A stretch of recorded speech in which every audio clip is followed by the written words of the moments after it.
Welcome to our channel. నేను నవీన్. నాన్వేష్ణకి థాయిలాండ్లో భారీ గాయమైనట్టుగా, Thailand నుంచి పరారైపోయినట్టుగా వస్తున్న వార్తల వెనుక వాస్తవాలు ఏంటో, లేకపోతే ఎంతవరకు నిజం అని మనతో మాట్లాడడానికి సీనియర్ అనలిస్ట్ శ్రవణ్ గారు ఉన్నారు. సార్తో మాట్లాడదాం. నమస్తే అండి. నమస్తే అండి. సో నాన్వేష్ణకి భారీ గాయమైనట్టుగా, థాయిలాండ్ నుంచి పరారైపోతున్నట్టుగా వీడియోలు హల్చల్ చేస్తున్నాయి. వాస్తవాలు ఏంటంటే, నా అన్వేష్ అతని ట్యాగ్ ఏంటంటే ప్రపంచ యాత్రికుడు అనేదో పెట్టుకున్నాడు.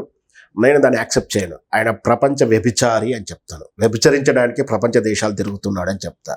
ఎవరైనా ఆధ్యాత్మిక చింతనతోటో లేదు సాంస్కృతిక అభిలాషంగా సంస్కృతుల పట్ల రాజకీయ స్థితిగతుల మీద విశ్లేషణ చేయడానికో పరిశోధన చేయడానికో ప్రపంచ యాత్ర చేస్తారు. ఇంకొందరు ఆ గత కాలంలో ప్రపంచ యాత్ర దేనికి చేశారంటే వాణిజ్యం కోసం, విస్తరణ కోసం అనేది ఉంది. మనకు తెలిసింది బ్రిటిష్ వాళ్ళు ఏ విధంగా ఫ్రాన్స్ వాళ్ళు మన దేశానికి ఏ విధంగా వచ్చారు. వాళ్ళు అంటే వ్యాపార విస్తరణ లేదా రాజ్య విస్తరణ కాంక్షతో వచ్చారు. అది ఒకప్పటి కాలం. కానీ ఈ రోజుల్లో మాత్రం ఎవరైనా ప్రపంచ యాత్ర ఎందుకు చేస్తారంటే హిస్టరీని, చరిత్రని ప్రతిబింబిస్తూ శోధన చేస్తారు. కానీ అన్వేషణల యూట్యూబ్ ఛానల్ చూసే వారికి వీడియోలు చూస్తే ఎక్కడికి వెళ్ళినా అక్కడ జరిగేటువంటి వ్యభిచారం గురించి ప్రమోట్ చేస్తూ ఉంటాడు.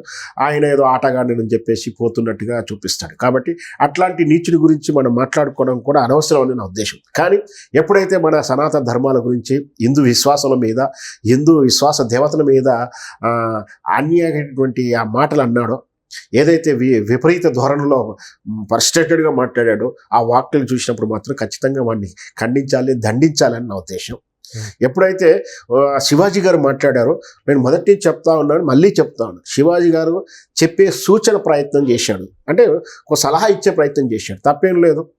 ఆయన స్త్రీల గురించో, స్త్రీ కట్టుబాటు గురించి చెప్పాడు. నువ్వు చెప్పండి పురుషుల గురించి.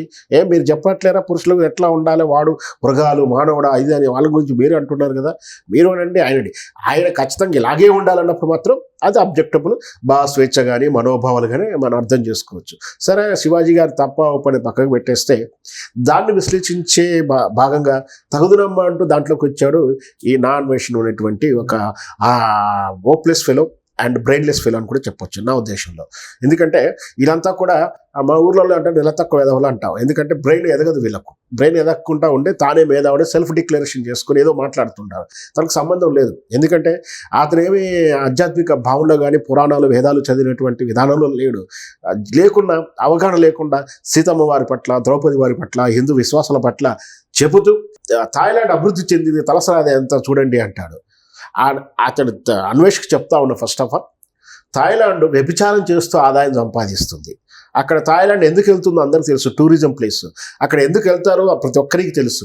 ఆ దేశం మొత్తం కూడా వ్యభిచారం, అక్కడ లైసెన్స్ వ్యాపారం, దాని మీద వచ్చే ఆదాయం ఈ దేశం కానీ ఇంకో దేశం కానీ ఆదర్శంగా తీసుకొని చెప్తున్నటువంటి ఈ నీచ బుద్ధి ఏంటో, అన్వేష యొక్క మైండ్ సెట్ ఏందో అర్థమవుతుంది. థాయిలాండ్ కాదు మనం చేసుకోవాల్సిన ఆదర్శం. ఓ జపాన్ను, ఓ జర్మనీను, ఓ చైనాను. ఎందుకంటే టెక్నికల్గా అభివృద్ధి దశ జరుగుతూ ఉంది. బ్రెయిన్ థింకింగ్ పవర్ పెరుగుతూ ఉంటాయి. థాయిలాండ్ చూస్తే అది తలసరాదే జీడిపి కాదు బాబు, అది వ్యభిచారం ద్వారా వచ్చేటువంటిది. అక్కడ ఎప్పుడైతే ఇతడు హిందువుల గురించి అన్నాడో, ఈ ఇండియన్ గురించి థాయిలాండ్లో మన ఇండియన్ వాళ్ళు చాలామంది ఉంటారు. వ్యాపారం దృష్ట్యా కానీ టూరిజంలో పోతారు. వాళ్ళంతా కూడా వీడు ఎక్కడ కనపడితే అక్కడ దండించడం, తిట్టడం చేస్తాడు. థాయిలాండ్లో కనిపించకుండా తట్టాబుట్ట చదువుకొని దాచుకొని పారిపోయాడని కూడా అంటున్నారు. మొత్తం మీద నాన్వేషన్ అతను వాడికి ఏం తెలియకుండా వచ్చేసి పిచ్చి పిచ్చి వాతలు వాగేసి గరికపాటి గారి మీద వాక్యలు, హిందూ మనోభావాల మీద వ్యాఖ్యలు. ఇక్కడ ఒకటే, అతను కానీ అన్వేష్ కానీ ఇతను చెప్పే వాళ్ళకి ఒకటే, ఎవరైనా మనం చట్టాల పరిధిలో ఉన్నాం అండ్ సమాజంలో నైతికత పరిధిలో ఉన్నాం. సమాజంలో ఉన్నప్పుడు ఖచ్చితంగా మన సమాజంలో ఒక భాగం కాబట్టి సమాజం ఎలా హర్షిస్తుందో ఆ పద్ధతిగా ఉండాలి.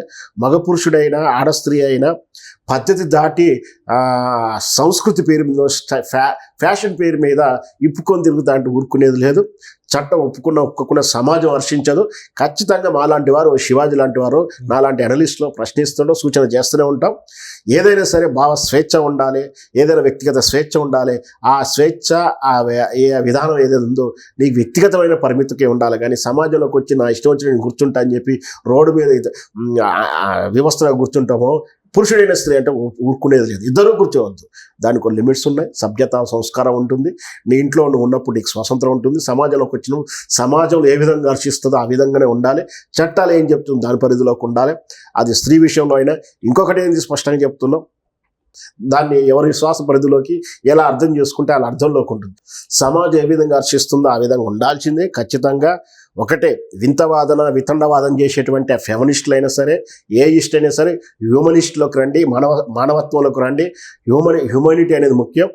స్పష్టంగా చెప్పేది ఏంటంటే, నీ ఇంటికి తాళం వేసుకోండి, దొంగలు పడతారు అని చెప్పితే, బ్యాంకులకే దొంగలు పడుతున్నారు, పోలీస్ స్టేషన్ దొంగలు పడుతున్నారు కాబట్టి ఇంటికి తాళం వేసుకోను అని ఏ విధంగా అయితే అవివేకంగా మాట్లాడతారో ఇప్పుడు మాట్లాడే కూడా అంటే, బాబు మీరు వస్త్రధారణ మంచిగా వేసుకోండి.